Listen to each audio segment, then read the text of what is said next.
Hey guys, what's up? Welcome back to Hacking with Ken. So basically, this video is not gonna be like anything I've ever made before. I'm not used to creating this type of content, but I think it's really important. And I've been doing interviews of all the people, and you may have noticed the one common question I asked all of them is. How a student get into cybersecurity, or some people want to get into cybersecurity, and what's your advice? Everyone gave me their point of view differently, so and I want to give my point of view on this. So there are 5 myths you need to stop believe about cybersecurity or ethical hacking or penetration testing. The first myth is you need to stop believing that hacking is real easy and it's gonna be same like you see in the movies. Okay, hacking is not what you see in movies. It's not like sitting on a green screen and black stuff and then typing out the random programming stuff and expect it to be hacked. Okay, you need to do a lot of information gathering, a lot of stuff, and then you go and hack. I think my interview with ZTech was probably the best because he explained that it's nothing like in the movies and what you see. Okay, there are a lot of different things in movies. They just type some random script and it shows them that you are hacking this, they're hacking this, and you go like okay. And the some people might have played Watch Dogs, and they're hacking stuffs. You're putting pin, you're shutting down the electricity of the whole city, and you think that's what hacking looks like just by click. Okay, it's not. Okay, maybe hacking is just by click, but there are a lot of information to gather. I mean, even in CTFs, which are vulnerable machines, of course, and we have to do a lot of reconnaissance first, and then the enumeration stuff, and then we go to the vulnerability analysis, and then we exploit the machine. Okay, there are a lot of stuff to do even when you want to like exploit a machine. So another one of the myths is that hacking is only Facebook hacking stuff and wireless hacking stuff. Okay, it's not. It's more than that. I mean, the people out there just want to learn the Facebook hacking, Insta hacking, and wireless hacking. You can learn that, but they are not the stuff. I mean, they are not even close to the stuff what hacking is. I mean, you can why hack anyone Insta account when you can hack the entire Insta server? I'm just saying for as an example. I mean, why you want to hack an account when you can learn more and hack the entire database and get all the accounts you want?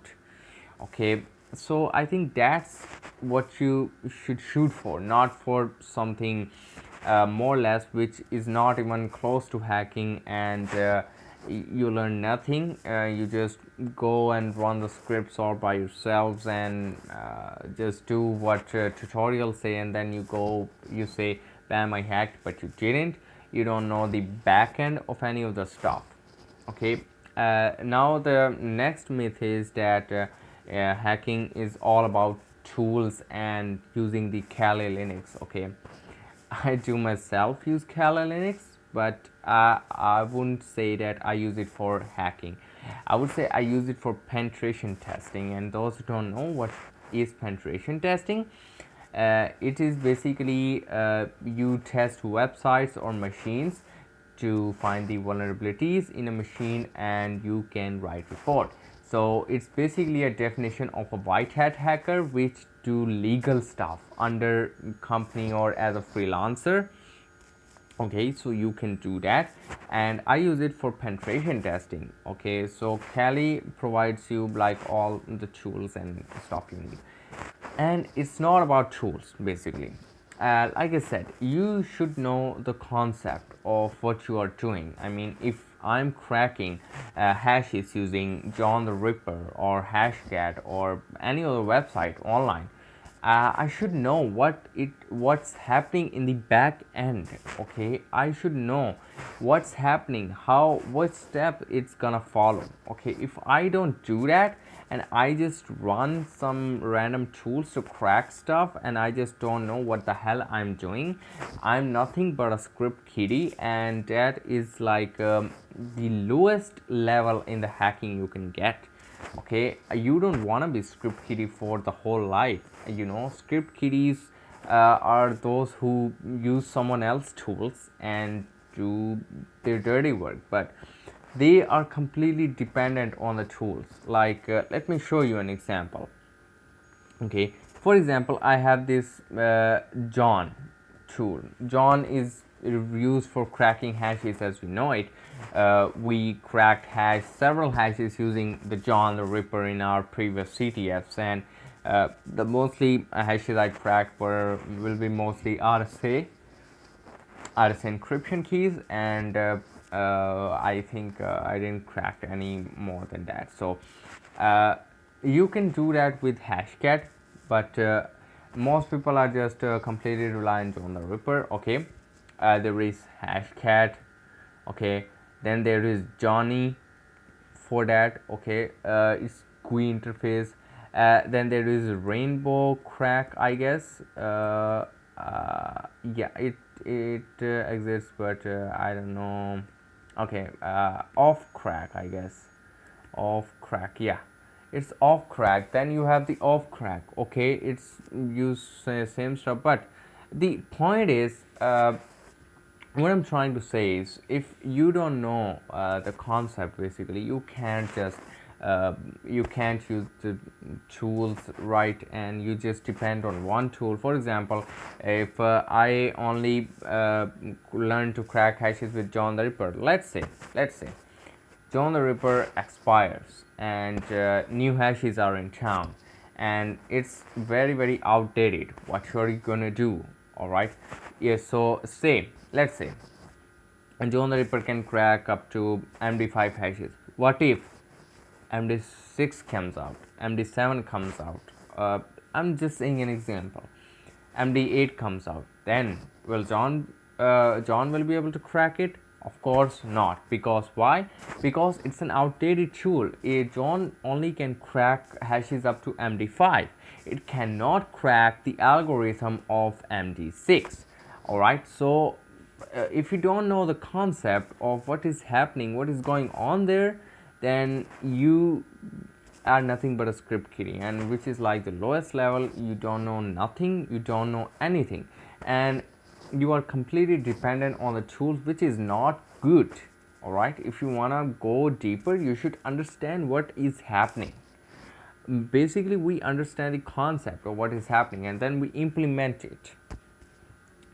And the last thing is that most people think that hacking is all about putting a rat in someone else's phone and stuff. I think we discussed the Insta stuff, but there is some other stuff like most people just want to be black hat hackers, technically, and they just want to like hack their friend's phone and hack their friend's PC and then show them what they can do, and you are damaging them. Okay, you are violating someone's privacy, which can lead to serious legal issues. All right, if you're not in country like America, England, you will not face the laws, but if you're in them, you will face the terrible punishment of what you did, because violating someone's privacy and then brag about it really gets you in trouble. There is law in Pakistan now where if you're found in some illegal activity of hacking, the company won't even hire you. In fact, they will report you to the FIA and you will go straight to jail for your terrible crimes. Okay, so I won't recommend you to be a black hat hacker. It's okay to gather information, but it's not okay to brag about it and hurt anyone and violate someone's privacy. All right, there are some ethics you need to follow. There are some laws, and I will recommend reading the laws of your country about the cybersecurity and ethical hacking. You should read, because even hacking your neighbor's Wi-Fi or doing a DDoS attack on it technically can get you in trouble. All right, there is law in UK. I don't. I think it's America. I don't remember it very well, but they charge you like $50 or £50 for like if you hack your neighbor's Wi-Fi and they find out about it. Because for you need to hack, you need to capture the handshake, and to capture the handshake, you currently put some device in deauth or some other stuff. Okay, I'm not gonna get into that, but you do that, and that is something really suspicious. So if a person know, he can contact his ISP and they will know, and you will get into trouble, my friend. So I won't recommend like even hacking your neighbor's Wi-Fi. You can test on local environments. That's why if you wanna show your hacking skill, be a penetration tester. I would recommend it, because you will get to hack the machine. Still, you get to do this stuff in real life, and with ethically and under the laws, under the rules, of course. Because if you follow no rules, you're nothing but an animal. Rules is what defines us to be human. Okay, rules are very important, and we should follow the rules, because otherwise we are, not human, and we should basically follow the uh, rules implemented by our countries and states and others, other stuff, if you let me. Sorry about that. So the conclusion is, these, you need to stop some myths, and you need to start believing the real thing, that hacking is not easy, but it's easy if you learn it, of course. It's not like in the movies. Okay, I won't even recommend Mr. Robot, and uh, you wanna know why? Maybe he uses Kali Linux. Okay, he uses the concept of honeypots. He uses the many concepts which are really related to hacking, but even that, he, you know like just do the stuff and hack someone else uh, in a nick of time. So that's not exactly like happens, real hackers do. They sit around and wait for a while and watch their movements, so they can technically, but it's good if you want to know that how companies work for, ethical hacking stuff and that. So I think it's very good series if you wanna see a real-time hacking in some series or movies. So Mr. Robot is pretty awesome. But I don't want to get into a character, but the guy does more drugs, and as a hacker, you should not always sit 24/7 around your PC or laptop, or in a chair and drinking beer and stuff.